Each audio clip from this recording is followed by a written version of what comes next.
Good day everyone, my name is Tishwa. I am from SMK Seri, Kota, Puteri 2. Recently, I read a book titled Don't Tell Me You're Afraid by Giuseppe Cattozilla. Don't Tell Me You're Afraid is an international best-selling novel based on a remarkable true story.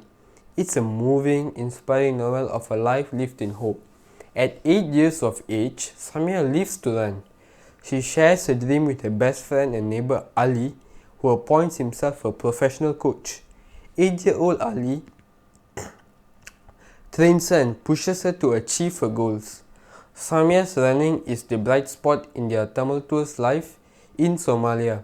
She is talented, brave, and determined to represent her country in the Olympic Games, just like a hero, the great Somali runner Mo Farah.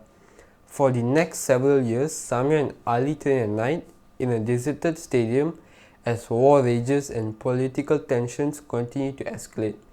Despite the lack of resources, despite the war, and despite all of the restrictions imposed on Somali women, Samia becomes a world-class runner. As a teenager, she is selected to represent her country at the 2008 Beijing Olympics. She finishes last in a heat at the games, but the sight of the small, skinny woman in modest clothes running in the dust of athletes like Veronica Campbell-Brown brings the Olympic Stadium to its feet. Samia sets her sight on the 2012 Games in London. Conditions in Somalia have worsened and she must make the arduous migrant journey across Africa and the Mediterranean alone. Just like millions of refugees, Samia risks her life for the hope of a better future. My favorite character in this novel is Samia Omar because I really admire her willingness to become a part of Somalia's Olympic team, although she was just an amateur. Besides that, my favorite characteristic about Samia is that she did her very best at the Beijing Olympics, even though Sasan Abdullah from the Olympic Committee told her that she would not place very high. The story also kept me guessing, and most of the times I couldn't predict what was going to happen next. For example, when Ali, Samia's childhood friend and coach, was part of the Al-Shabaab, a group of extremists, the whole time, and Samia didn't have a clue about it. My favorite part of the book was when Sasan said, "You won't win today, you won't even come close, but show me what you can do and that you are not afraid of your opponents."